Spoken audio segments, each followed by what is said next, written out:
Our next story is for the young and the young at heart. NPT's executive producer Megan Grisolano takes us to a shop in Nashville that's chock full of toys from the 60s to present day.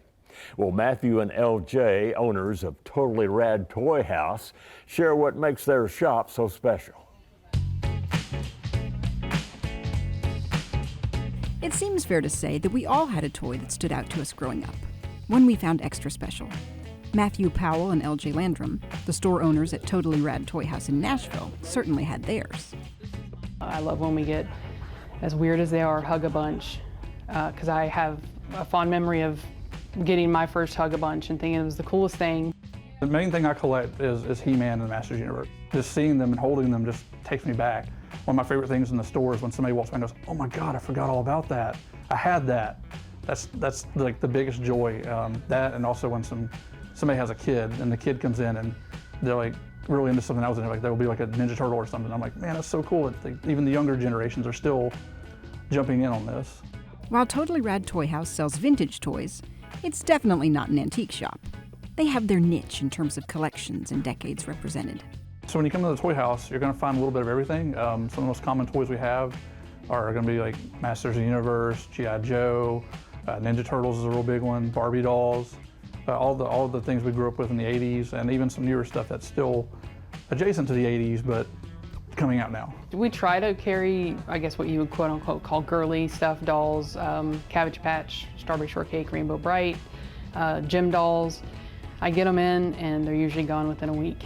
I mean, we had a My Little Pony collection, almost an entire collection, and it lasted a month. We had people from Norway contacting us, like, how can I get one of these ponies? I have a feeling many of our Tennessee Crossroads viewers saw the Barbie movie. And I expect most of us walked away with a similar question. And that question is, what's this thing worth? The Millennium Barbie? Yes. Yeah, it's a holiday collection. A holiday collection. We're looking for about $10 maybe. $10, my prized possession. Ah, what a shame. Okay, what about these guys? 1959. Oh, these are what Barbie. You're looking for. She's in rough condition. I mean, you know, her face is, she's looking oily. She's don't know what's going on. Even in this condition, she's available. You can actually clean her up pretty well.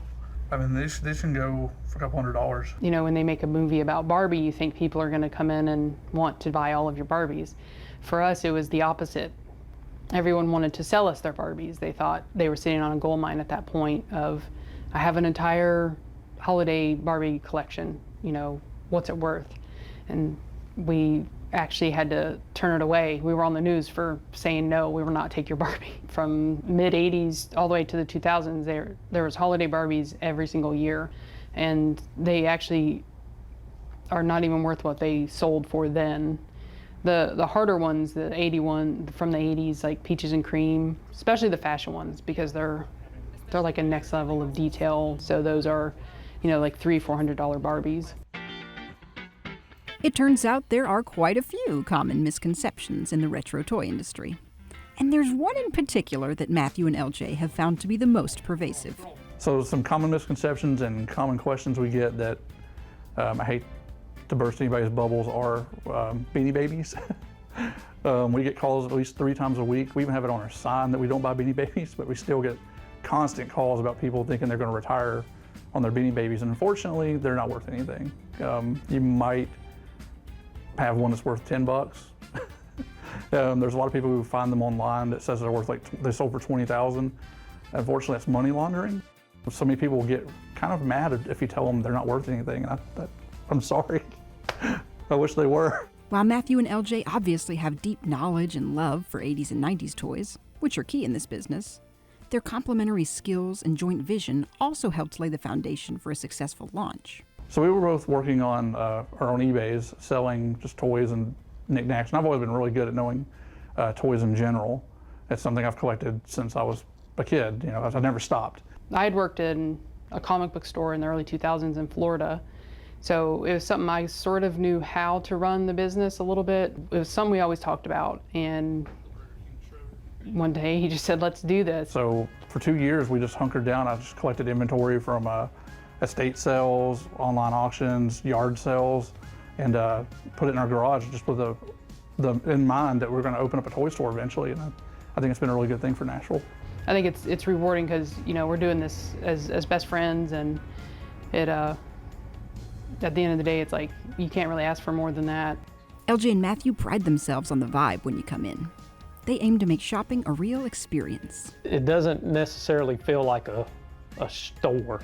My favorite thing someone ever said was just like, I feel like I just walked on the set of Saved by the Bell, and I was like, we did a really good job then. I enjoy coming in here not just to look at all the stuff or purchase something, but I enjoy hanging out and talking and with them and appreciate them helping me to build a totally rad collection, because a lot of my stuff has come through them, and I appreciate that. There was a magazine article written about us, and the guy referred to it as the barbershop of toy stores. He happened to be in the store one day, so we have guys that just come in just like a barbershop, and they'll spend an hour, sometimes more, just completely in here hanging out and, you know, talking toys.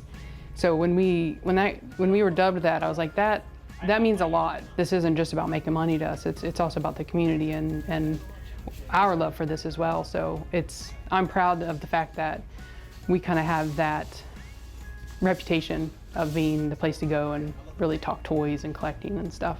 Be nerds. Hey, how'd you like the story? We'd love to hear from you in the comments. If you enjoyed it, we have a lot more where that came from. Here's one you might like.